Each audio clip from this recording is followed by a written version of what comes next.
bienvenue à cette première réunion du campus de la démocratie française. Et avant toute chose, je voudrais remercier ceux qui ont porté ce projet, Audrey Garidel, les deux Patrick Lumière, Patrick Gérard et Dominique Bussereau, et de faire en sorte que donc, ce concept, aujourd'hui, trouve un démarrage et un essor tout aussi remarquable que celui de la démocratie française à partir de 1974.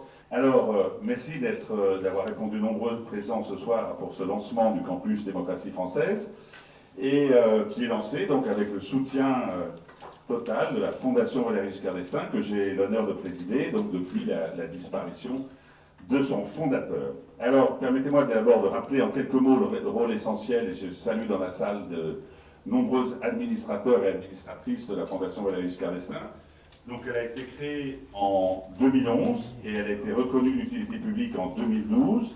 Elle a pour mission de faire vivre l'héritage de Valéry Giscard d'Estaing, donc bien sûr son héritage de président de la République française de 1974 à 1981, mais aussi elle veille à faire vivre et transmettre sa vision politique pour notre pays.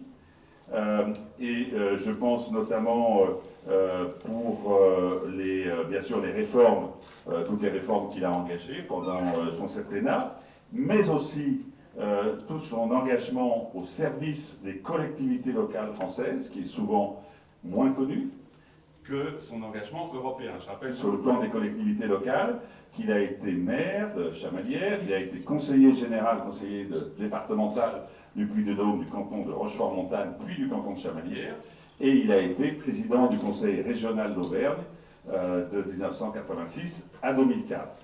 Donc, et puis bien sûr, c'est son engagement européen pour la cause de l'Europe qui nous réunit bien sûr tout particulièrement ici au sein de la Maison de l'Europe, que je salue et que je remercie de son accueil. Alors, il a profondément modernisé notre pays, ça vous le savez, mais ce qui est important, c'est que plus de Français le sachent et s'en rendent compte. Parmi les nombreuses réformes entreprises, alors on peut citer évidemment la toute première, ici c'est le concept de donner des droits nouveaux aux jeunes Français, c'est l'abaissement de la majorité civile de 21 à 18 ans. C'est aussi, bien sûr, la légalisation de l'interruption volontaire de grossesse. C'est l'instauration du divorce par consentement mutuel. C'est le renforcement des droits des femmes. Mais aussi, c'est la création des questions d'actualité au gouvernement. Mais aussi, c'est la création du Conservatoire du littoral. C'est le lancement du musée d'Orsay. C'est la création du G7, initiative qu'il prend en 1974 avec le président des États-Unis, Gerald Ford, et dont la première tenue a lieu à Rambouillet en novembre 1975, que nous allons célébrer le 14 novembre prochain. Notez dans vos agendas, 14 novembre, vendredi 14 novembre après-midi, grande conférence sur place à Rambouillet, en présence de Jean-Claude Trichet, Jean-David Lévite, conclusion par Gérard Larcher et de nombreux intervenants qui, évidemment, souligneront à quel point des intervenants britanniques, américains, anglais, et britanniques bien sûr, italiens et japonais, pour tous ceux qui ont connu la création du G6 dès son origine. C'est aussi un autre événement, tout à fait d'une autre nature, c'est l'arrivée du Tour de France sur les Champs-Élysées. C'est lui qui prend la décision que pour la première fois, l'arrivée du Tour de France ne se fera plus du côté de Vincennes, mon cher Patrick, mais se fera sur les Champs-Élysées, et c'est dès 1975. C'est aussi la DGF, la création de la DGF pour les collectivités locales. C'est la construction de 19 centrales nucléaires. 19 centrales nucléaires. Quelque chose que même la Chine n'a pas été capable de faire en l'équivalent de temps que dans le cas français. C'est le lancement de la construction d'un porte-avions nucléaire. C'est lui qui prend la décision, Conseil de défense de 1980. C'est le plan téléphone. 12 millions de lignes de téléphone, le Minitel, qui est le précurseur d'Internet. C'est la première grande loi sur le handicap pour les personnes handicapées. C'est la création du statut de conjoint collaborateur pour notamment les femmes veuves ou divorcées qui connaissaient de grandes difficultés. Voilà, je ne vais pas m'étendre, mais c'est ce que je voulais citer parce que souvent on s'arrête aux grandes réformes sociétales et je pense qu'on a besoin aussi de développer sur l'ensemble des thématiques que je viens de rapidement évoquer. Nous avons donc développé à notre niveau des choses qui sont propres de la Fondation. On essaie de faire connaître cette vision réformatrice, toutes ces avancées, et bien sûr le combat européen, à travers des colloques, des publications, donc la bande dessinée que nous avons réalisée, qui est évidemment disponible pour ceux qui n'ont pas encore, mais c'est également des publications plus thématiques, des actes de colloques, et puis c'est le soutien à des ouvrages qui vont paraître, dont un grand ouvrage collectif l'année prochaine, à l'occasion de l'année du centenaire de la naissance de Valéry Giscard d'Estaing, donc puisqu'il était né en 1926, donc 2026 sera l'année de son centenaire et sera inscrit au calendrier officiel à ce titre. Donc chaque année, la Fondation remet également un prix Valéry Giscard d'Estaing pour encourager les réflexions politiques des étudiants sur la construction de l'Europe. Et je salue des représentants d'associations qui se consacrent aussi à des thématiques de diplomatie internationale qui nous accompagnent. Nous avons également développé, outre donc, la bande dessinée, on a développé un programme pédagogique dont l'un des volets sera à destination des jeunes générations. C'est dans ce cadre qu'a été conçu le campus Démocratie française qui vise à offrir un espace de réflexion et de débat à une nouvelle génération de citoyens engagés et que, dans un instant, Dominique Bussereau va pouvoir vous présenter. La démocratie était au cœur de la pensée de Valéry Giscard d'Estaing. Il en percevait à la fois la force et la vulnérabilité. Et il considérait qu'elle devait constamment être nourrie, protégée et adaptée aux évolutions du monde. Son attachement à une démocratie vivante, éclairée, capable de se renouveler sans se renier, s'est exprimé dans ses réformes comme dans ses écrits et dans les faits électoraux. J'attire votre attention sur le fait que la victoire aux élections législatives de 1978, c'est aussi 6 nouvelles tranches d'âge qui, pour la première fois, accèdent au droit de vote.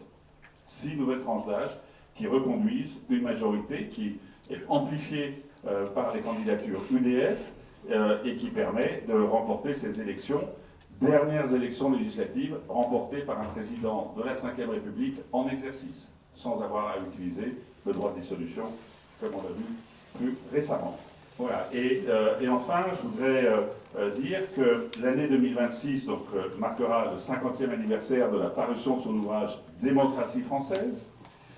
C'est très important de le rappeler. Ça sera aussi le 40e anniversaire de sa première élection comme président du Conseil régional d'Auvergne. Réflexion intéressante à mener pour répondre à la question que lui-même avait posée, à quoi peut servir un ancien président de la République française? Comment peut-il être utile à son pays? Il l'a démontré en revenant au plan local et en reprenant des responsabilités, et notamment pendant 18 ans au bénéfice de la région Auvergne comme président du Conseil régional. Alors c'est ce campus qui s'inscrit dans cette continuité avec la volonté d'avoir évidemment faire vivre cet esprit démocratique, former les citoyens de demain, ceux qui sont prêts ou qui voudraient s'engager, et poursuivre la réflexion à partir de cette œuvre fondatrice pour relever les défis démocratiques contemporains. Prenez date, donc 2 événements, un que j'ai déjà cité, c'est le 14 novembre donc à Rambouillet pour la célébration des 50 ans du G6, G7, et avant même le 14 novembre, ça sera le 3 septembre, mercredi 3 septembre à Deauville, un grand colloque sur la politique environnementale entre 1974 et 1981, à l'occasion de la loi qui institue le Conservatoire du littoral, la loi de 1975, qui crée une grande innovation sur le plan environnemental, la protection du patrimoine naturel, qui sera ensuite suivie de toute l'action menée, en particulier avec Michel Dornano, qui est nommé ministre de la Culture et de l'Environnement. Donc pour bien associer ces 2 dimensions, le président de la République voulait protéger à la fois nos paysages, protéger tous nos sites, et en même temps faire œuvre évidemment de protection du littoral. Et puis ensuite, ce sont des lois qui concernent la pollution, la gestion de l'eau, des déchets, toutes sortes de sujets environnementaux toujours d'actualité. Donc prenez date, ce sera le 3 septembre à Deauville, et vous pouvez faire aller-retour dans la journée. Il y a donc des trains le matin et des trains le soir. Et ce sera Michel Barnier qui conclura ce colloque sur l'environnement, puisque Michel Barnier a été aussi ministre de l'Environnement à un moment donné. Voilà. Voilà ce que je voulais vous dire, et longue vie à la démocratie française et à son campus.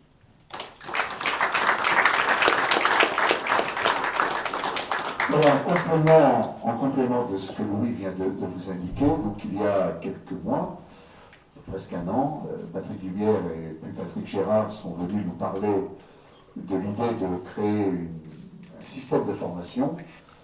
Alors, ça nous a tout de suite marqué pour plusieurs raisons. D'abord parce que les formations politiques traditionnelles aujourd'hui, quel que soit leur positionnement sur l'échiquier politique, ont renoncé à ces politiques de formation. Nous avions inventé à l'époque la première université politique d'été en 1975, et les partis politiques ont un peu abandonné ou transformé ces moments de formation en moments où les leaders viennent se faire tendre un micro et où chacun reçoit sa chapelle. J'ai connu ça à La Rochelle chez moi pendant de nombreuses années, ce qui faisait la fortune des restaurateurs et des cafetiers rochelais, mais pas forcément celle de l'avenir de la social-démocratie. Donc cette idée de former, que font aussi d'ailleurs les grandes associations d'élus. Moi je préside l'Institut français de gouvernance publique, et nous avons toute une politique de webinaires, de formation pour les maires, les futurs maires, les adjoints, les conseillers départementaux et régionaux. Ça nous a paru une très très bonne idée. Et la relier, comme vient de le faire à l'instant Louis, à la sortie en 1976 de démocratie française. Alors ça nous a beaucoup intéressé à l'époque, lorsque cette sortie a été un peu spectaculaire, elle n'avait pas été annoncée par le président ou par son entourage. Nous venions à l'époque, en juillet 1976, avec Jean-Pierre Raffarin qui vient nous rejoindre quand il aura quitté le plateau de LCI avec les dernières émissions d'Alain Duhamel, avec Jean-Pierre Raffarin, ton frère Henri et d'autres amis, nous avions passé 3 semaines en 1976 en Chine, et c'était la fin du maoïsme.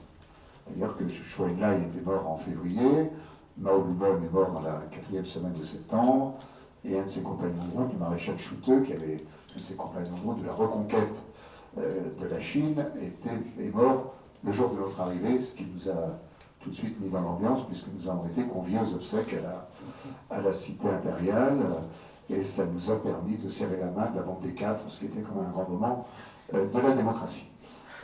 Donc, ayant été élevé au Petit Livre Rouge pendant 3 semaines, une époque où, pour ceux qui connaissent Shanghai aujourd'hui, naturellement, plus long n'existait pas, les autoroutes, les aéroports. Vous avez visité à Shanghai la plus grande réalisation technologique de la Chine à l'époque, qui était une usine qui prenait des ampoules électriques, les anciennes ampoules, c'est avant les borlots, des ampoules avec un filament, qui les prenait, qui refaisait le filament, remettait du gaz. Il y avait 5000 personnes qui faisaient ça. Et c'était ce qui était le plus technologique à nous montrer en juillet 1967. Et comme les choses ont un peu évolué, et donc on s'est dit, ça y est, on tient notre livre rouge. Et c'est vrai que quand le président a sorti ce livre, c'était pas dans la tradition de la Cinquième République. Le général de Gaulle a beaucoup écrit avant la guerre mondiale, dans ces années d'exil politique à Colombey, après la fin du RPF et jusqu'à son retour en 1958. Le président Pompidou a écrit avant, mais un président de la République en action qui présente une doctrine, en tout cas une manière d'appréhender la société, ça nous a bien sûr beaucoup passionnés. Et on a passé beaucoup de temps à les présenter ici. Je me rappelle une présentation par un de nos amis, Benoît Roger Vasselin, que certains dans la salle connaissent, à la fac d'Assas, où sous les eaux et les bombes lacrymogènes du GUD, nous sommes sortis assez rapidement grâce à des CRS qui avaient été heureusement disposés rue d'Assas à proximité. Donc c'est un livre qui crée le débat et qui ne plaisait pas à tous ceux qui avaient certaines conceptions différentes des nôtres de la démocratie.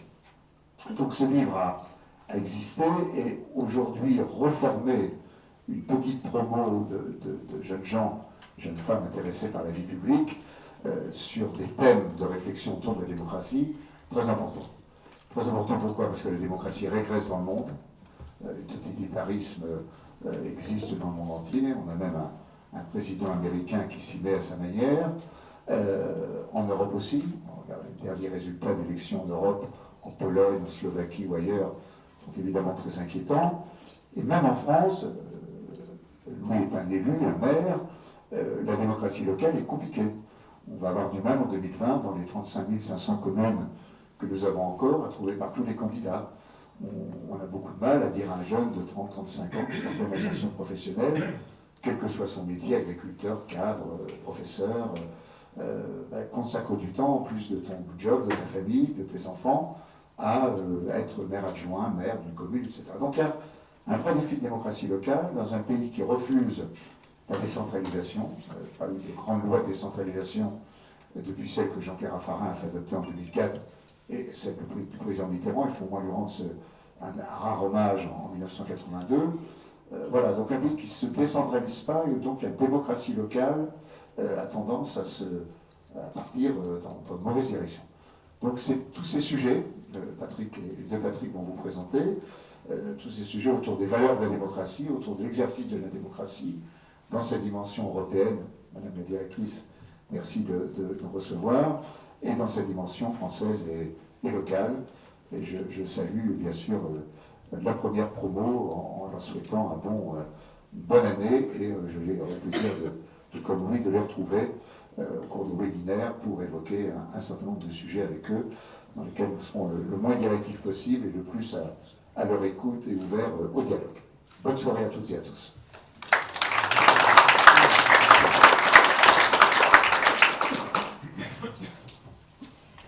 Bonsoir à tous et bienvenue à la Maison de l'Europe de Paris. Tout d'abord, je dois excuser l'absence de notre président Michel Derdevelle qui avait aujourd'hui un rendez-vous important à Bruxelles. Et ensuite, merci à Audrey et merci à la Fondation Valéry Giscard d'Estaing d'avoir choisi la Maison de l'Europe pour le lancement de cette initiative qui est évidemment très importante et très chère à la Maison de l'Europe de Paris, qui a pour objectif de promouvoir la citoyenneté européenne et évidemment les valeurs de l'Union européenne dans la démocratie. Peut-être pour ceux qui ne connaissent pas la Maison de l'Europe, 2 mots sur nos activités, même si dans le public, je vois quand même des visages qui fréquentent assidûment la Maison de l'Europe de Paris. Même parmi vos lauréats, vous avez Eric, avec qui nous avons organisé des conférences depuis 4-5 ans. Voilà, très bien. Donc la Maison de l'Europe de Paris est une association reconnue d'utilité publique, apartisane, et donc qui propose des activités pour le grand public, et notamment des conférences qui suivent l'actualité européenne. Donc vous pouvez consulter notre programme d'activité sur notre site internet, vous inscrire à notre newsletter. Donc on balaye vraiment large, on traite tous les sujets, on fait à la fois de la finance, du social, de la culture, des crises différentes et variées. Voilà, donc vous pouvez vraiment trouver le suivi de l'actualité européenne parmi nos conférences. Et nous avons aussi une activité de formation, que j'appelle peut-être modestement des activités d'information, mais des publics jeunes. Nous sommes plutôt spécialisés sur les lycées professionnels, qui ne sont pas forcément outillés comme il faut pour parler de la construction européenne, des possibilités de mobilité dans l'Union européenne et de la citoyenneté européenne, de comment on l'exerce. Voilà, écoutez, je ne vais pas prendre plus de temps parce que je crois, Audrey, on a un programme qui mérite de se faire respecter. Donc, moi, je serai là. Donc, si vous avez des questions à poser au sujet de la Maison de l'Europe, n'hésitez pas. Et je vous souhaite une excellente soirée à la Maison de l'Europe de Paris.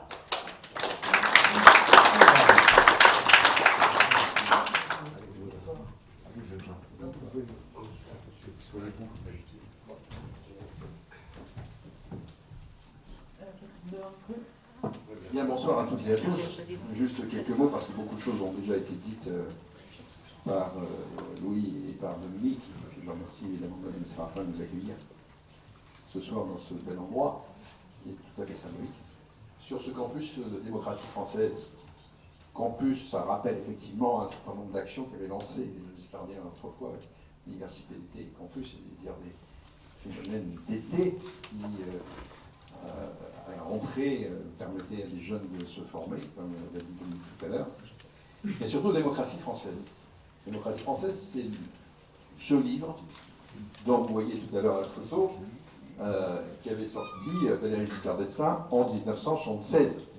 Donc nous entrons bientôt, l'année prochaine, dans les anniversaires aussi nombreux qui ont été énoncés. Il y aura les 50 ans de la publication par Valéry Giscard d'Estaing de ce livre, Démocratie française.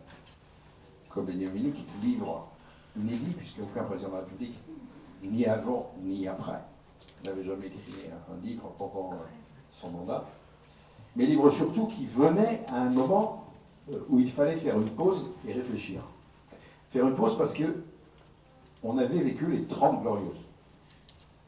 L'économie, depuis l'après-guerre, fonctionnait très bien.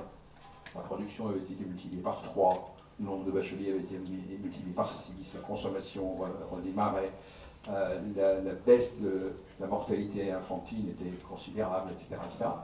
Et tout d'un coup, on s'est dit, mais où est-ce qu'on va?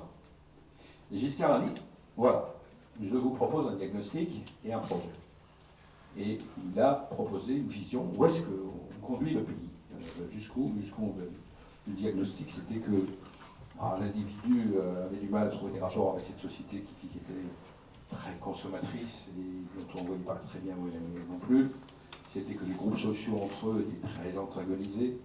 C'était qu'on n'arrivait pas à définir ce que devaient être les nouvelles libertés sur lesquelles, quelques années auparavant, en mai 68, un certain nombre de jeunes en particulier avaient voulu s'exprimer, et qu'il fallait redonner à la société un projet. Ce projet, c'était un projet qui, à l'époque, refusait le marxisme. Giscard, dans son livre, dit que le marxisme a beaucoup apporté à la construction intellectuelle, et notamment au rapport entre l'entreprise et le travailleur, mais qu'on ne peut pas organiser une société qui antagonise l'individu à l'égard de l'entreprise.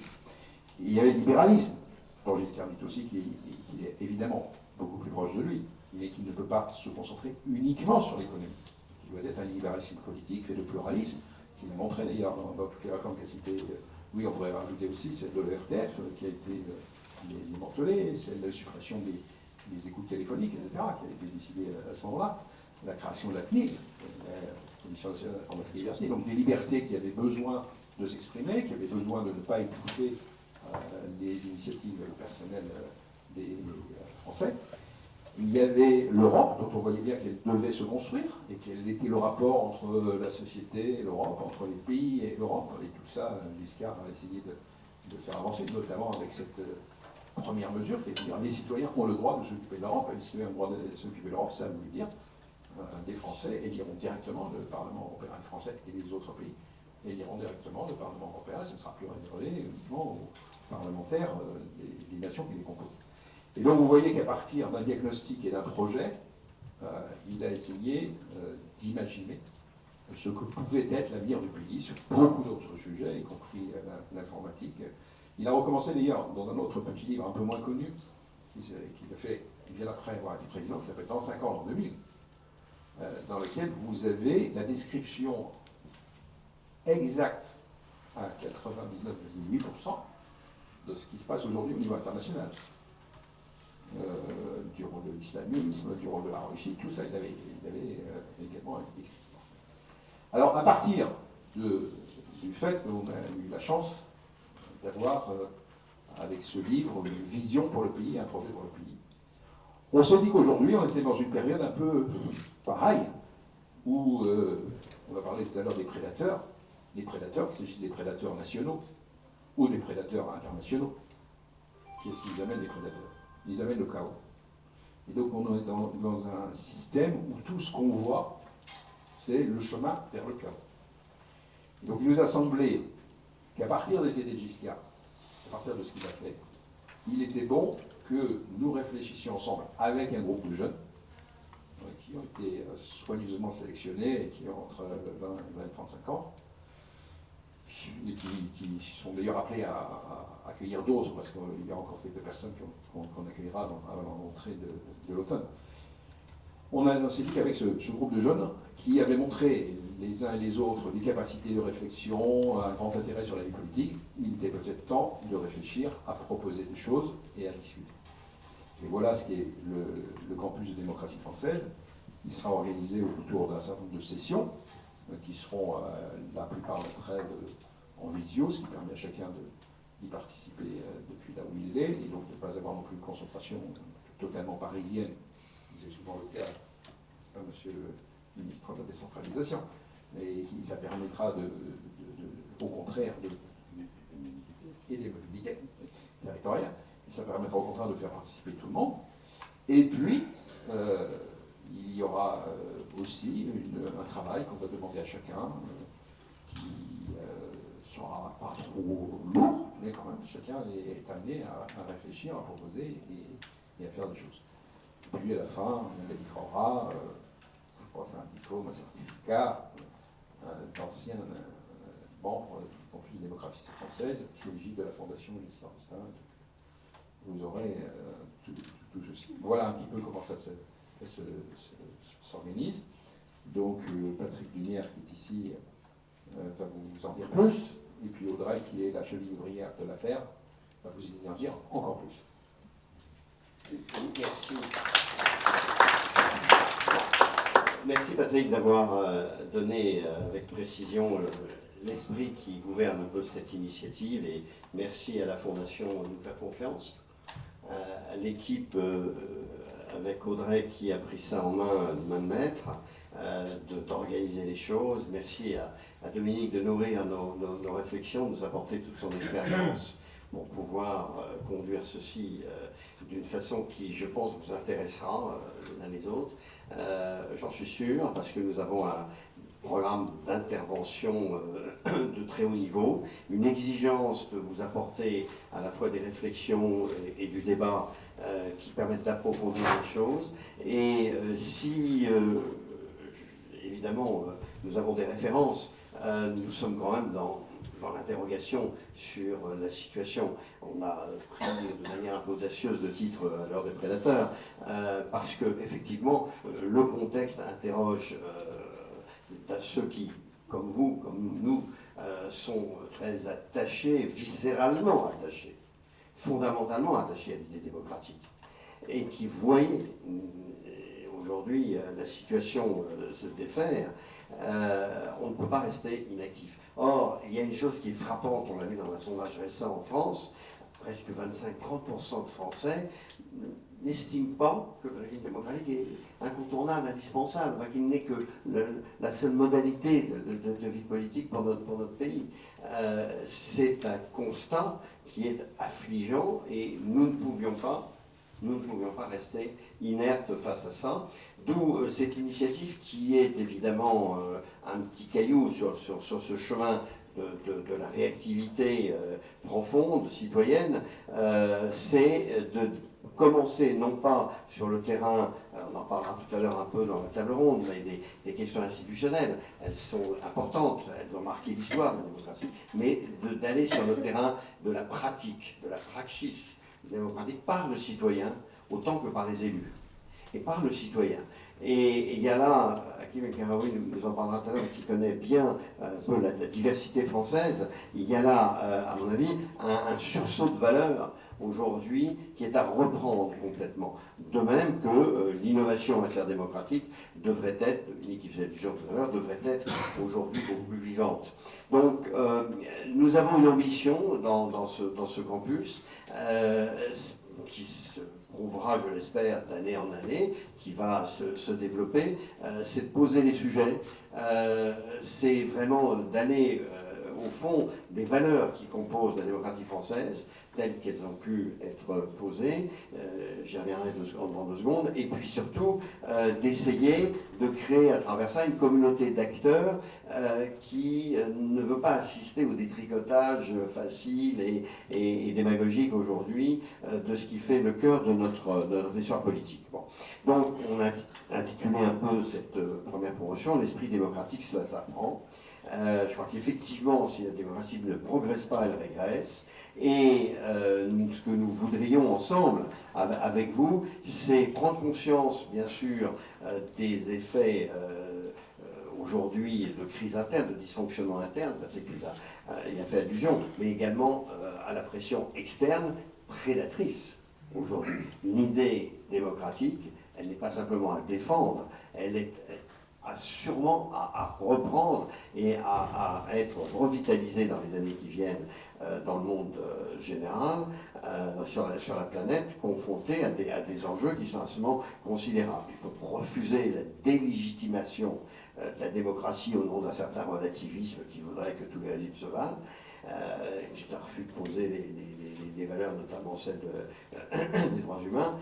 Je crois qu'il faut combattre aussi l'ingérence qui existe dans un paysage informationnel qui part à volo complètement, qui est dévasté, et il faut encourager une diplomatie démocratique qui, à travers le multilatéralisme, aujourd'hui reprend un combat qui fait que, à condition qu'elle soit elle-même exemplaire, cette démocratie française a des choses à dire au reste du monde, si on veut une régulation de cette planète un peu sérieuse. Donc voilà un peu la trame, si vous voulez, le fond. Alors on va en discuter avec nos deux invités qui sont deux jeunes penseurs sur ces sujets. Je les remercie d'avoir accepté de venir un peu apporter leur réaction de manière très directe et très franche. Donc notre ambition, c'est vraiment de nourrir cette réflexion, mais dans le format qui est un peu, pour l'instant, un peu étroit, hein, chaque mois, pendant un an, avec un certain nombre d'intervenants de très haute qualité, on ne pourra pas tout traiter et tout voir. Moi, je crois que néanmoins, nous partagerons entre des rappels historiques. Il faut toujours aller aux sources. Il y a 3 sources dans la démocratie française assez fondamentales, sans remonter trop loin. Il y a la source de Renan, il faut le dire, un projet qui tient à la fois au legs et à la construction quotidienne. La phase du CNR et gaulienne, qui ont construit un État, et puis la phase giscardienne, qui restera un temps très très fort de construction démocratique. Louis en a rappelé des étapes, mais parce qu'elle est l'affirmation que, en fait, l'État est aussi au service de la société, du mouvement de la société. Et ça, on en parlera parce que c'est vraiment extrêmement important, et l'État n'est pas seulement le tuteur des institutions. Voilà, donc à partir de ces quelques réflexions, c'est pour vous montrer que notre ambition est forte. Grâce à Audrey, nous maîtriserons un peu une logistique qui est aujourd'hui, ça y est, qui s'installe, et surtout un panel de sachants qui va se compléter, se nourrir. Je vous donnerai peut-être, Audrey, quelques noms tout à l'heure de ceux qui vont participer à cet enseignement. Je suis sûr que le certificat qui sera délivré deviendra une référence, hein, un acte d'engagement qui compte, et nous aurons pas mal de partenariats, parce que nous ne sommes pas évidemment les seuls en France à se soucier de l'état de la démocratie. L'AMF a organisé récemment un prix, décidé ensemble, je ne sais pas si Bertrand Pancher est là, mais aussi va travailler avec nous, la Maison de l'Europe et beaucoup d'autres. Je crois qu'il faut que l'écosystème démocratique s'active en France aujourd'hui, pour faire effectivement vivre cet esprit démocratique de façon plus vivante. Et donc merci encore une fois aux uns aux autres, Louis, Dominique et à tous les acteurs de la Fondation de porter un peu ce projet. À vous d'y associer aussi du temps et tout ce que la remontée du local qu'on pourra avoir. Et donc, je vous laisse, Audrey, peut-être donner quelques précisions, si c'est nécessaire, sur l'organisation. Et ensuite, nous allons inviter Hakim et Karoui et Raphaël Doran à venir un petit peu nous éclairer au vu de 2 travaux qu'ils ont publiés récemment et qui sont vraiment au cœur de cette nécessité de revitaliser un peu le jeu démocratique français. Voilà. Alors, je vais prendre effectivement la suite sur la partie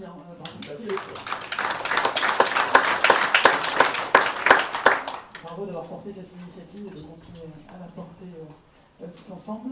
Donc, je vais peut-être appeler, pendant que je parle un petit peu de cette nouvelle promotion, les premiers candidats à venir sur scène avec nous, puisque c'est vous effectivement qui allez participer activement à ces échanges. On a voulu effectivement avec Aline qui s'occupe, Jacqueline Duval, sur la partie programmation aussi de la Fondation, d'avoir quelque chose, venez, je vous en prie, d'avoir des éléments de réflexion et de discernement je vous en prie, parce qu'il y aura effectivement aussi une petite photo avec vous. Donc, tous les candidats, tous les participants à cette première promotion ne sont pas tous là ce soir, certains sont à l'étranger. Mais vous voyez, ils sont déjà 17. Nous avons 10 hommes et 7 femmes, donc une parité qui n'est finalement pas si lointaine. Nous avons des profils très différents. Nous avons des gens qui viennent d'écoles de commerce, des ingénieurs, nous avons des journalistes, nous avons des élus, nous avons en tout cas des personnes qui travaillent dans des collectivités locales, des entrepreneurs, des étudiants encore, certains qui sont effectivement professionnels et d'autres pas. Donc voilà, vous les avez devant vous. Vous pouvez peut-être les féliciter parce que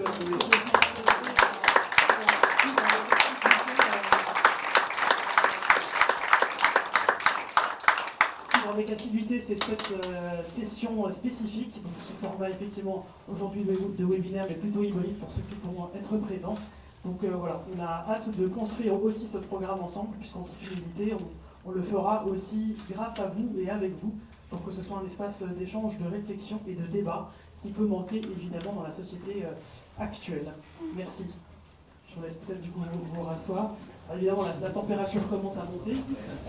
Et simplement pour préciser que donc, sur le format qu'on a construit, donc, il y aura 7 sessions spécifiques sur des sujets voilà, assez thématiques. On commencera par les fondamentaux de la démocratie, un retour un peu spécifique avec lui sur l'apport de Valéry Giscard d'Estaing sur voilà, de ce qu'il a construit sur la démocratie française. Dominique interviendra sur la partie collectivité territoriale, engagement, débat participatif au niveau local. Nous commencerons donc la première session avec Pascal Perrineau. Vous aurez les étudiants le déroulé exact très prochainement. Et voilà, on va passer surtout au vif du sujet. Patrick, je vous laisse prendre la main. Mais non, vif du sujet. On va continuer et on va surtout faire un petit exercice critique, c'est ça qui est intéressant. Hakim, asseyez-vous, Raphaël également. Tout à l'heure, le parrain de cette première promotion, Jean-Pierre Raffarin, sera parmi nous pour dire mieux que quiconque les mots qui conviennent pour vous encourager. Nous avions souhaité avec Patrick de faire d'avoir une discussion, je dirais, très actuelle. Je vais m'asseoir, comme ça on sera avec vous. Une discussion très très actuelle sur la façon dont vous-même, alors je vous demanderai de vous présenter plus précisément, de toute façon, qu'on ne fasse pas d'erreur. Sur la façon très actuelle dont vous ressentez aujourd'hui ce constat sur l'état de la démocratie française, comment vous qui avez des recherches pointues sur un peu l'archipélisation un peu de notre société, Hakim, Raphaël sur un peu les inerties institutionnelles aussi qui existent, que vous avez traitées. Comment vous ressentez cette situation? Et on vous demandera d'approfondir à travers les idées qui sont les vôtres. Patrick et moi avions souhaité dire attention, la démocratie elle est en risque, certes, mais il y a quand même pas mal d'atouts. Et donc, est-ce qu'aujourd'hui vous êtes plutôt dans une phase de préoccupation inquiète, ou est-ce que les forces de renouveau, les forces de sursaut vous paraissent aussi en place? Bon, peut-être, à moins que tu veuilles ajouter quelque chose, je vais demander à Hakim de commencer peut-être sur votre propre observation de la situation. Alors ils sont tous les deux ce qu'on appelle essayistes. Enfin, vous avez deux sortes d'essayistes. Vous avez les gens qui se prétendent essayistes, puis vous avez les vrais essayistes, c'est-à-dire ceux qui ont vraiment réfléchi dans tous les phénomènes, etc. Et on est très heureux de les accueillir. Et donc, c'est Raphaël qui commence à se pousser à l'équipe. Et puis, merci Patrick, merci à vous tous. Alors je suis très heureux d'être ici parce que pour moi c'est un retour aux sources. Parce que je suis rentré dans la réflexion politique et l'engagement politique avec la Fondation pour la démocratie en Europe, que j'avais rencontré par l'intermédiaire de Louis Pétier. J'avais travaillé ensuite avec Georges de la Loyère, mais à son âme, je lui rends hommage. Et c'est grâce à lui que j'avais rencontré Jean-Pierre Raffarin, et c'est grâce à elle que j'avais rencontré Jean-Pierre Raffarin. Et, hasard de l'histoire, il a été nommé quelques mois plus tard Premier ministre. On avait réfléchi ensemble à pas mal de choses, et je suis rentré à son cabinet pour travailler notamment sur les discours.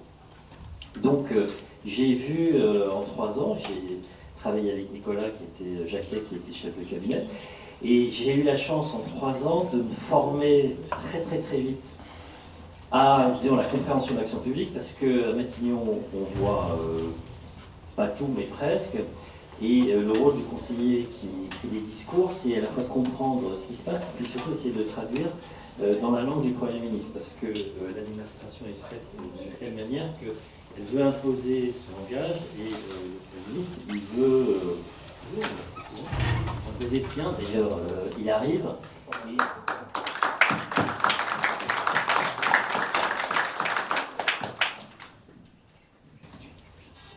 Et donc après, ça donne un peu d'expérience, puis on commence à réfléchir à la suite. Alors cette question, elle m'intéresse beaucoup. Moi, je suis d'un naturel optimiste et je suis aujourd'hui pessimiste. Alors je vais vous expliquer pourquoi. En général, il vaut mieux dire l'inverse, mais malheureusement, c'est comme ça que je vois les choses. D'abord, l'archipélisation. Jean Fourquet a fait un livre brillant sur l'archipel. C'est devenu l'archipélisation. Donc ce qui était un constat est devenu un processus. Et ce processus, il est décrit d'une certaine manière, de façon un peu, à mon avis, imaginaire, parce que c'est l'idée qu'il y a une déconstruction de la société. Et que, en fait, c'était mieux avant. À l'évidence, il y a partout, tous les individus, les groupes, les entités, tout le monde a envie de faire entendre sa voix. Et on a du mal à comprendre comment on fait du collectif avec tout ça. Est-ce que c'est grave? Pas forcément, parce qu'on peut lire l'archipel comme en fait l'autre mot, le négatif, et le négatif c'est l'émancipation. On parlait du septennat de Valéry Giscard d'Estaing, il a incarné l'émancipation. Le dialogue entre l'État et la société, le dialogue entre l'État et l'individu, la place qui est donnée à l'individu, c'était l'émancipation, et c'était la suite de mai 68. Donc on est peut-être à la conclusion de ce processus-là.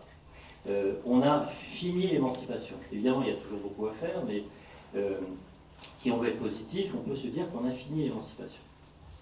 Ça, c'est plutôt une bonne nouvelle. Et donc, ce qu'on appelle l'individualisme, en fait, c'est plutôt l'individualisation. Donc, ça crée beaucoup d'espace, et d'une certaine manière, c'est beaucoup d'espace de liberté. La question, c'est qu'est-ce qu'on en fait? Et je pense que c'est ça la grande difficulté.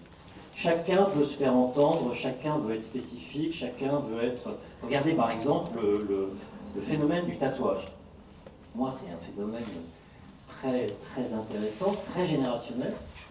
Je crois qu'on a 30 ou 40% des moins de 35 ans qui aujourd'hui sont tatoués. C'était absolument inimaginable il y a 30 ou 40 ans. C'était mal vu, c'était contre les enseignements de l'Église, et c'était vraiment une pratique de milieux marginaux. Aujourd'hui, c'est devenu une pratique mainstream. Les gens individualisent leur corps. D'une certaine manière, ils le customisent. C'est-à-dire que le fait d'être un individu, c'est pas suffisant.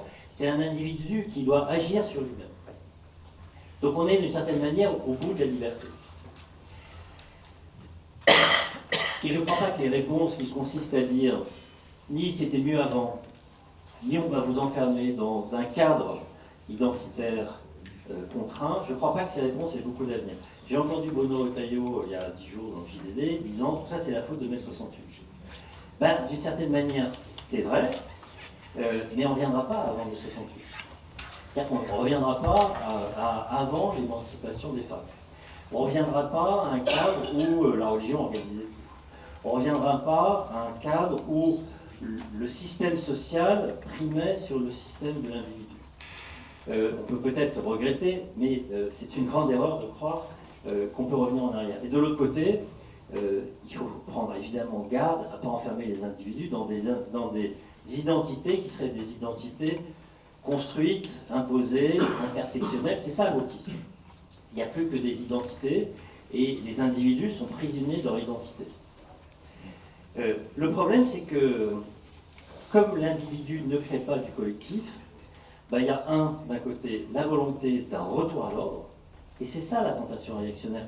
certaine manière, il y a trop de liberté. Et donc on se dit, bah, ce serait mieux s'il y avait un cadre. Et ce cadre, il peut être fixé de façon assez autoritaire. C'est les 25% de Français dont vous parliez, c'est la montée de l'extrême droite, qui était impossible il y a encore 10 ans, et aujourd'hui, ils peuvent gagner. Et on est dans un moment où, effectivement, il y a des prédateurs partout. Il y a des prédateurs à l'étranger, et puis il y a des prédateurs de l'espace politique. Et ça, c'est vraiment les réseaux sociaux. Les réseaux sociaux, c'est un espace d'abord où il n'y a plus de hiérarchie. Donc personne n'a d'autorité. Votre parole vaut celle du prix Nobel. C'est Umberto Eco qui disait ça il y a déjà quelques années. Mais c'est aussi un espace où on est enfermé entre soi, puisque les algorithmes font qu'on ne se parle jamais qu'à des gens qui sont d'accord avec vous. Et si vous sortez de votre groupe, ben vous allez le faire sur un mode conflictuel. Et toute la capacité démocratique, c'est construire un espace commun. Et les réseaux sociaux, ça a l'air d'être le plus grand espace commun jamais imaginé. En fait, ce ne sont que des espaces juxtaposés les uns à côté des autres. Et puis, il y a des chaînes de télévision qui sont passées des chaînes d'information à des chaînes d'opinion. Donc, on a le Café du Commerce en direct, et un Café du Commerce qui marche parce qu'il clash avec les autres chaînes de télévision qui suivent le clash, parce que le clash fait l'actualité. Et puis on a enfin des gens qui se disent, en fait on a des gens à la périphérie qui sont en train de prendre le pouvoir, qui soient à l'extrême droite, qui soient des gilets jaunes, qui soient tous ces gens qui contestent d'une façon l'ordre établi, qui font du spectacle, et on est dans la société du spectacle de l'information. La difficulté, c'est que cette société, elle ne construit rien que de la confrontation. Alors, si je veux être optimiste, quand on regarde, quand on lève le nez, qu'est-ce qu'on voit? Et je viens de lancer avec le Club 21e siècle l'initiative qui s'appelle Parlons France, où on a demandé aux gens qui participent de raconter leur France, de raconter leur expérience de la France. Donc, pas de dire ce que c'est que de ne pas être français, mais de dire comment eux, ils sont français. Et qu'est-ce qui ressort? En fait, il ressort l'espace commun. L'espace commun, on ne le voit plus aujourd'hui dans le débat public. Mais quand on interroge les gens en disant « Contribuez-vous individuellement », qu'est-ce qu'ils disent? Ils disent qu'ils croient dans les valeurs de la République, qu'ils croient dans la richesse de la France, de sa culture et ses paysages, c'est-à-dire sa culture et son histoire longue et puis son histoire courte, et que le besoin de nation, il est toujours là. Sauf qu'il n'y a plus de mots pour l'incarner. Ce qu'on voit aussi, c'est que la tolérance n'a jamais été aussi élevée. On croit qu'on n'a jamais été autant d'extrême droite ou d'extrême gauche. En fait, quand on interroge, il y a un indice calculé par la Commission nationale pour les droits de l'homme depuis 35 ans, il montre qu'on n'a jamais été aussi haut en matière, disons, d'acceptation de l'autre. Et ça, c'est la construction des libertés. Maintenant, il y a un grand sujet, je finirai là, c'est comment on crée du collectif. Et je dirais que la réponse, c'est pas en revenant à avant, ça c'est sûr que ça ne marchera pas, ça va créer de la confrontation. La réponse, c'est pas en enfermant les individus dans des identités préfabriquées. La réponse, c'est probablement en cassant un certain nombre de systèmes qui ont bloqué la société française, et il y en a plein. L'État est devenu infiniment trop puissant, infiniment trop régulateur. Je pense qu'il y a un problème de répartition des richesses aujourd'hui entre les générations, c'est extrêmement important. On a du mal à investir dans l'avenir. Et puis il y a un problème de redéfinition du projet européen. Peut-être que le projet européen, il n'est pas construit sur des bases très solides, puisque en fait chacun ne voit plus l'intérêt général, mais que l'intérêt particulier. Et ça, je pense que c'est le défi de la génération. Comment, sur une base d'individualisation, on reconstruit un projet collectif, démocratique, mais aussi opérationnel, parce qu'il y a plein de méchants autour de nous. Et pour eux, la démocratie, c'est le problème. Merci beaucoup, Hakim. On va demander à Raphaël, qui a beaucoup travaillé sur l'Empire romain, qui me disait est-ce que j'étais mieux avant? Est-ce que j'étais mieux avant dans l'Empire romain? Mais au fond, est-ce que tout ça, c'est pas la faute de la chute de l'Empire romain? Tout est de la faute de la chute de l'Empire romain. D'abord, je voudrais vous remercier à tous pour votre accueil. Merci aux deux Patrick également pour leur invitation. Et Hakim parlait de retour aux sources pour lui, mais aussi un petit retour aux sources. J'ai été élève de l'ENA sous la direction de Patrick Gérard, donc je suis ravi de le retrouver à cette occasion. Alors, quand on parle de démocratie, on pense plus rapidement à Grèce et à Athènes qu'à Rome. Et justement, je me disais, en voyant le titre et le sujet que vous avez choisi pour cette table ronde sur la démocratie à l'heure des prédateurs, face aux prédateurs, que le modèle originel de la démocratie, celui de la démocratie athénienne, en fait, c'était lui le prédateur. C'est Athènes qui était la prédatrice dans le monde grec, à bien des égards, et qui faisait peur en fait à d'autres cités qui ne partageaient pas forcément le régime démocratique, parce que la démocratie grecque athénienne, qui est directe, hein, ce sont les citoyens eux-mêmes qui votent les lois, en fait, pouvait avoir des élans particulièrement violents ou agressifs. Athènes est devenue impérialiste, elle a lancé des expéditions, parfois d'ailleurs assez désastreuses, mais aussi cette démocratie a été extrêmement vivante et a donné naissance au miracle athénien et à toutes les œuvres de l'esprit et les œuvres d'art qu'on connaît de l'Antiquité athénienne. Donc il y a une sorte d'ambivalence de la démocratie, je trouve, qui est qu'aujourd'hui elle paraît être le régime le plus faible, parce qu'on est obligé de faire des compromis, de débattre, de discuter, de délibérer, et que ça nous ralentirait pour agir et pour réagir aux autres puissances. Et il y a d'autres puissances justement qui voient la démocratie comme ça, comme une sorte de régime finalement toujours paralysé, toujours incapable de voir l'avenir aussi, de prévoir à long terme. Voilà, un régime inefficace. Mais en fait, le régime démocratique originel était perçu comme étant l'inverse, c'est-à-dire le régime qui va trop vite, qui va trop loin, qui n'a pas de mesure, qui ne sait pas se modérer. Et je trouve qu'il faut essayer de réunir finalement ces deux visions.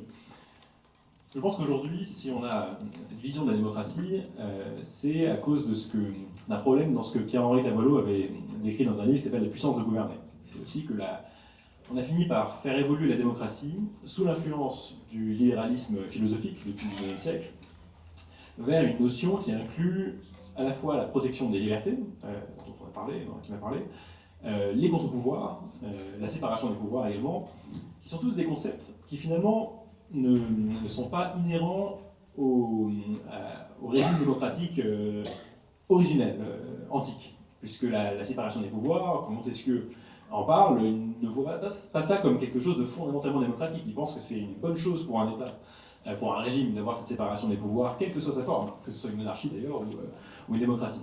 De même, disons, la protection des droits des individus, des libertés des individus, c'est quelque chose qui est propre au libéralisme politique, mais qui n'était pas forcément existant tel quel dans la démocratie athénienne, par exemple.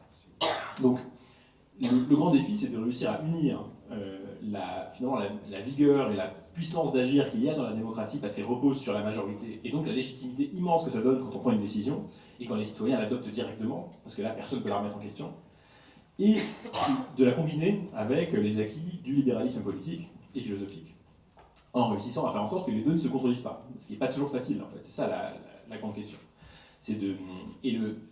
Je pense qu'aujourd'hui, une des manières qu'on pourrait avoir d'essayer de trouver cette voie de réconciliation, c'était l'objet de mon dernier livre, c'est le référendum. Alors ça paraît être quelque chose de quasiment anecdotique, enfin, c'est une procédure parmi d'autres pour adopter la loi, mais je pense qu'elle aurait beaucoup de vertus dans ce contexte précisément. D'abord parce que ces sondages-là ont été mentionnés, et beaucoup de Français, pensent que la démocratie effectivement est un régime dont on pourrait se passer, voire souhaitent et désirent un régime autoritaire, ou une démocratie libérale, ou même parfois que l'armée prenne le pouvoir. On a des sondages comme ça, avec 25% je crois de Français, quasiment, qui seraient favorables à ce que l'armée prenne le pouvoir. Et en même temps, on a aussi des sondages qui nous montrent que quelque chose comme 75% des Français ou 80% des Français seraient favorables à ce qu'on les consulte directement sur tel et tel sujet pour adopter telle ou telle réforme. C'est une sorte de paradoxe quand même, parce qu'on ne peut pas à la fois vouloir un régime autoritaire et vouloir aussi plus consulter sur les grandes décisions collectives. Et donc je pense que, évidemment, je préfère la deuxième option que la première, et que donner la parole directement aux citoyens, c'est de nature justement à éviter ce réflexe un peu de protection consistant à se dire, puisque la démocratie ne marche pas et qu'on ne demande de toute façon pas mon avis, autant m'en remettre à un pouvoir fort et autoritaire. Il y a une sorte de court-circuit finalement d'autoritarisme qu'on peut faire par la démocratie directe. L'autre point, c'est qu'en plus, c'est quand même à l'origine dans la promesse initiale à la fois de la Déclaration des droits de l'homme et du citoyen et de la Ve République. Dans la Déclaration des droits de l'homme et du citoyen, parce qu'il est écrit que la loi est l'expression de la volonté générale et chaque citoyen a le droit de concourir personnellement ou par ses représentants à sa formation. Et on oublie un peu toujours qu'il y a personnellement dedans.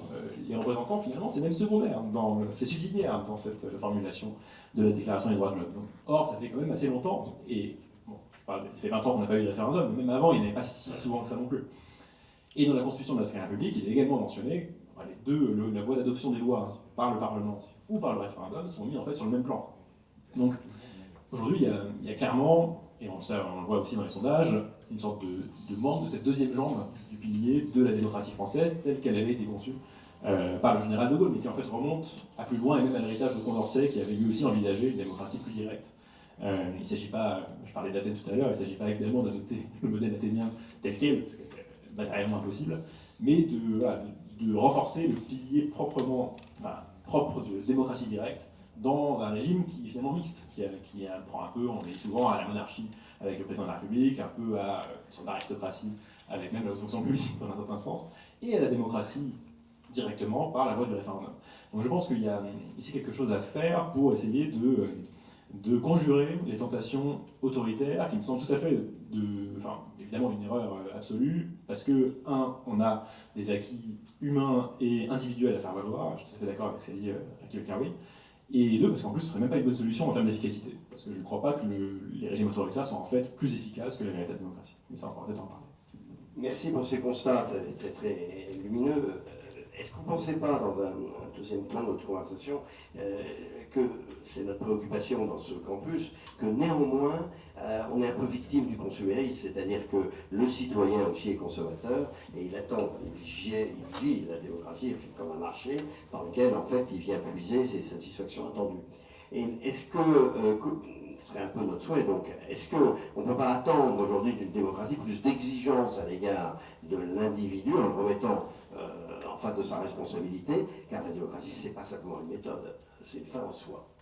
Et donc, ça, est-ce que c'est un pari gagnable ou on va se faire jeter, je dirais, par une population aujourd'hui qui veut simplement sa satisfaction première, en lui disant, mais qu'est-ce que tu fais pour ton pays, pour reprendre la formule connue.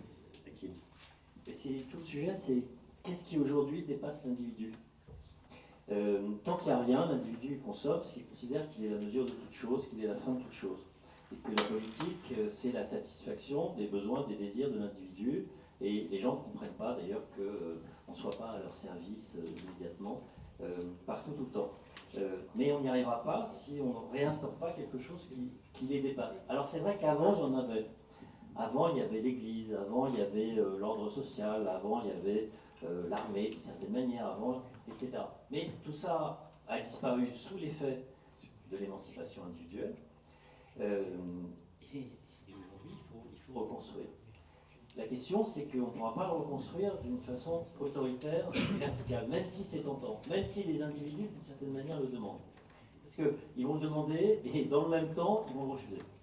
Parce qu'ils le demanderont toujours pour les autres, jamais pour eux-mêmes. Et donc ça, c'est la question qui se pose dans toute la démocratie occidentale, en fait. On voit ce qui se passe aux États-Unis quand ça déraille. La tentation autoritaire, no king, enfin le président qui se comporte comme un roi, etc., est évidente.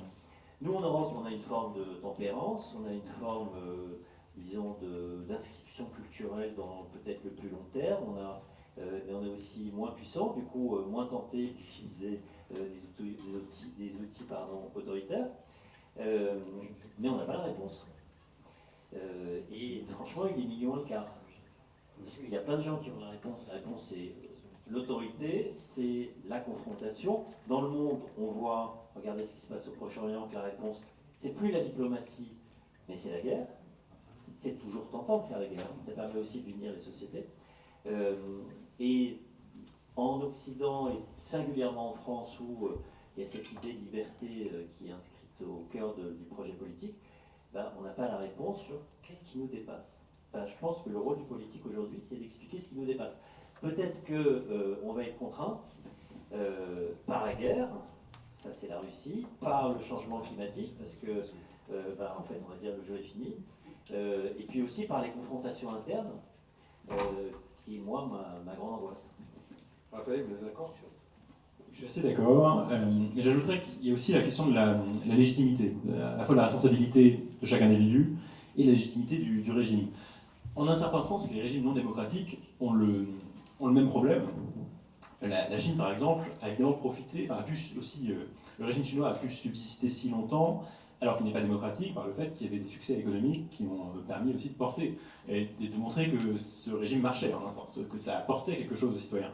Je ne suis pas certain, on verra dans 80 ans si avec la chute démographique, le ralentissement de la croissance inévitable, il y aura encore le même soutien de fait, en tout cas, au moins tacite, envers un régime où certes il y a un aspect totalitaire et de surveillance à ce régime, mais je ne suis pas sûr que ça puisse tenir non plus des décennies face à une population qui serait profondément en désaccord avec ce que fait ce régime. Je pense que la Russie a un peu la même situation, où là c'est plutôt l'expansion territoriale que les conquêtes qui servent de légitimité actuelle au régime, mais est-ce que c'est durable dans le temps? J'en suis pas certain. Alors que la démocratie, évidemment, a cet avantage intrinsèque que la légitimité réside en elle-même, et qu'il n'y a pas besoin d'aller chercher d'autres éléments extérieurs pour solidifier le régime. Encore faut-il que les citoyens aient l'impression aussi d'être vraiment en démocratie.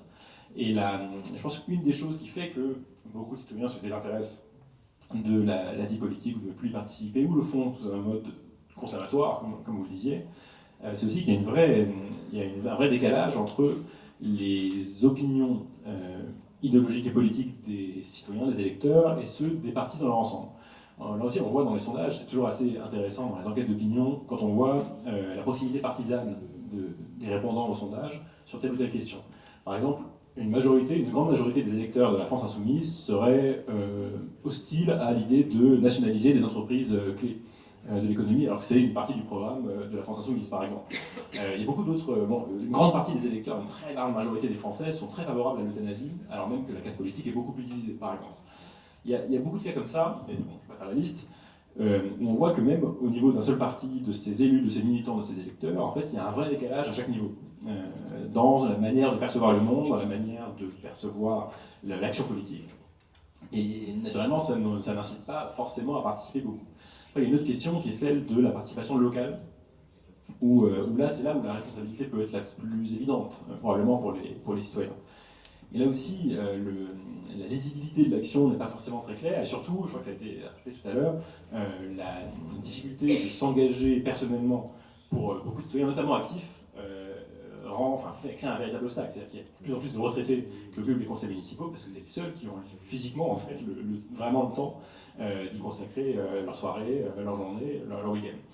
Ça, c'est une vraie difficulté, parce qu'on ne va pas non plus faire de l'engagement politique local une sinécure où on vient une fois par mois.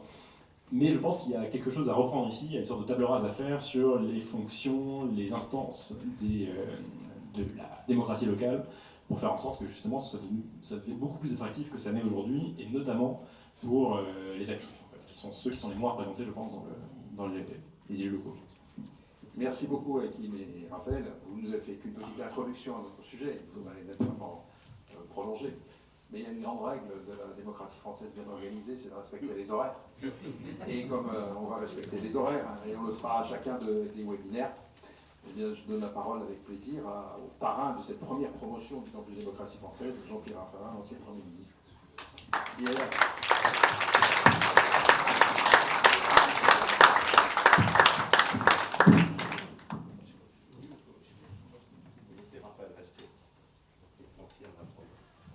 On va jouer des bonnes têtes.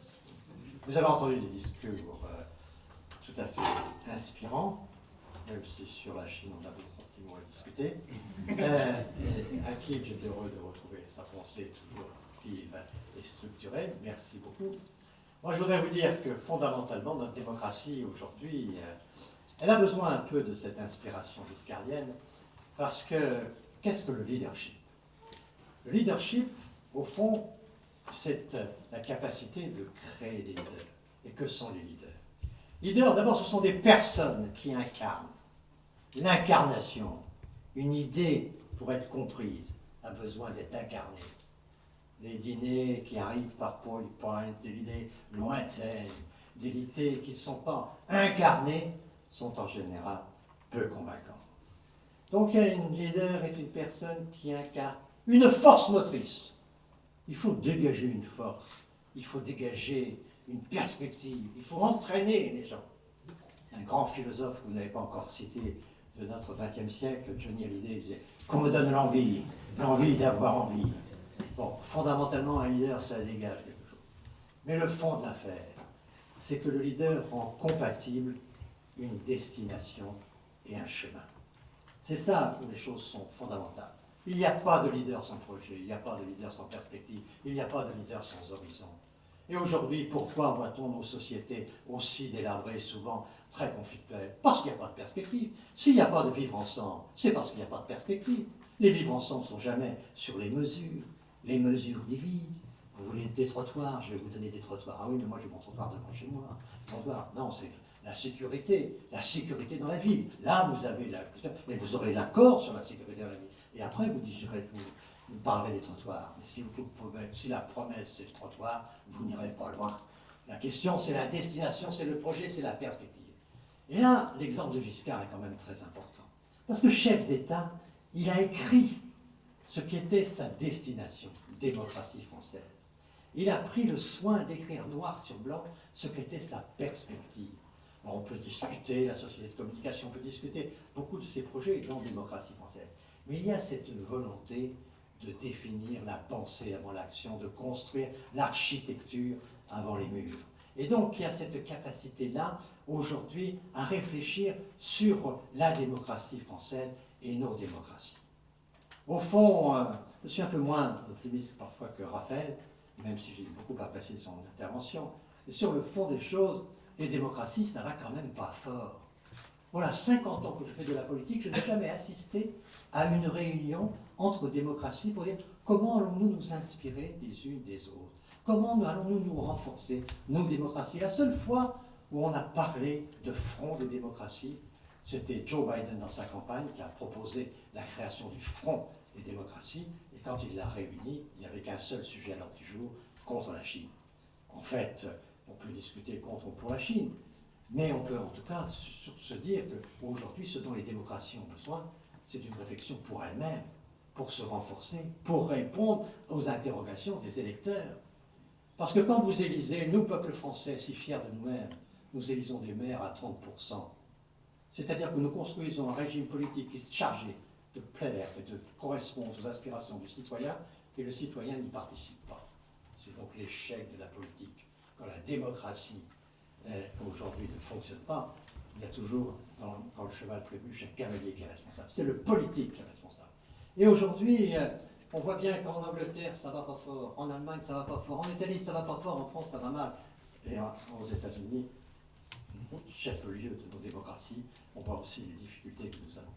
Et donc, dans ce contexte-là, on voit bien que s'il n'y a pas une réflexion fondamentale pour renforcer les démocraties, à un moment ou à un autre, les régimes autoritaires pourront l'emporter.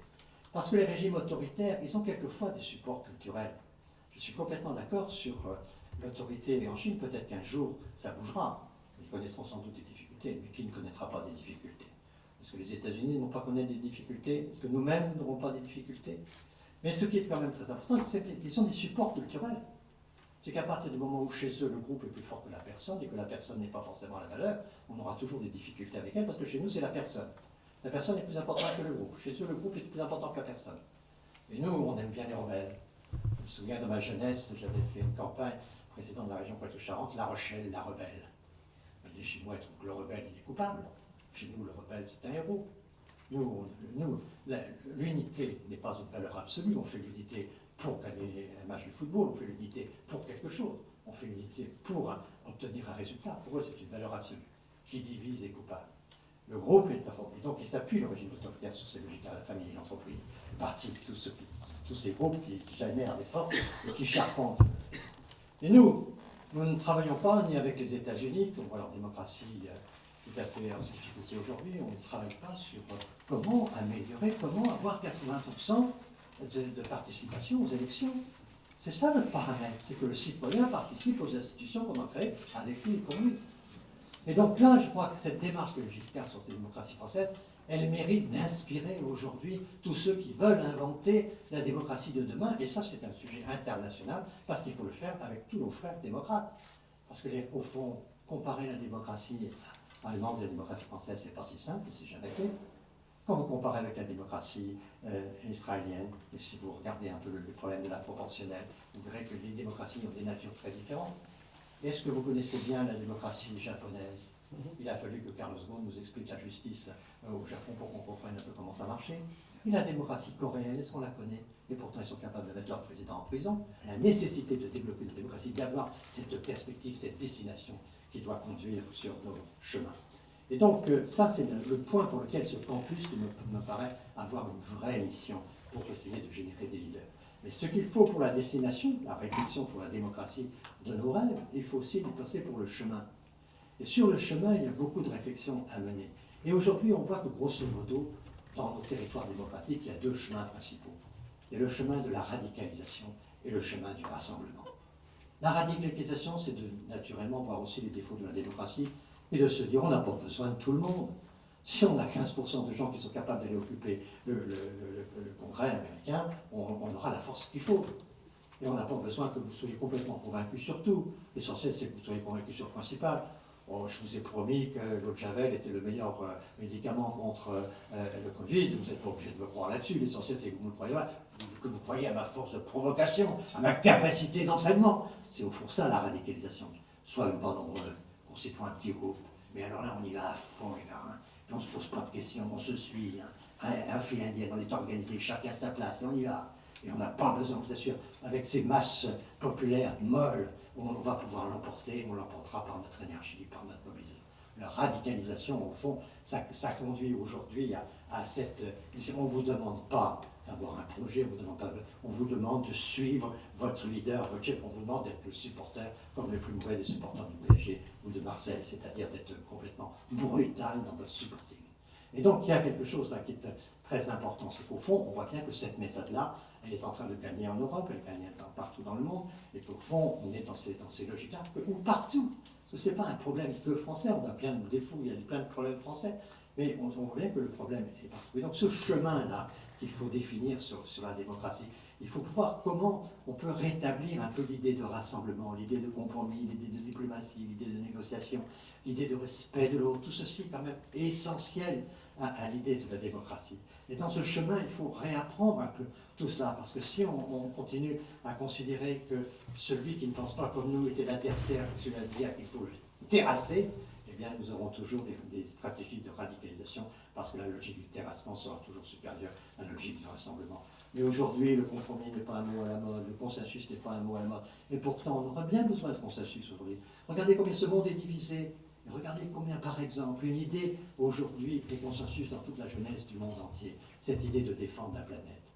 Quand j'ai commencé la vie politique, avant que le campus n'existe, si j'avais été formé par le campus, j'aurais compris plus tôt, mais ça n'existait pas à l'époque. Et au fond, qu'est-ce qu'on voit aujourd'hui?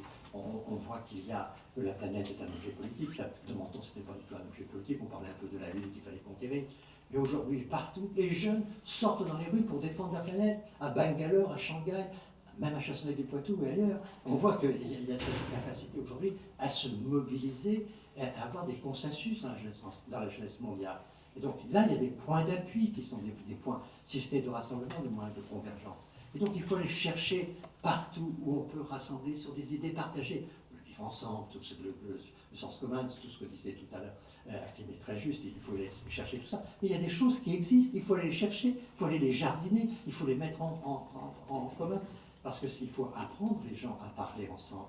Mais ça, il faut... Quand je vois que dans notre pays, on n'a pas fait vraiment confiance pour l'organisation des corps, etc., sur des ambassadeurs, il faut faire confiance à la diplomatie. Mais il faut naturellement valoriser la diplomatie, faire en sorte que l'ambassadeur parle la langue du pays, puisse aller chercher la compréhension au maximum, aller chercher les valeurs du respect au maximum. Tout ceci, ça fait partie de l'attitude que nous devons avoir et rechercher pour avoir cette capacité, les uns et les autres, à construire le chemin vers lequel nous pourrons conduire vers notre destination. Il nous faut donc des pensées, mais il nous faut aussi des attitudes dans notre propre action.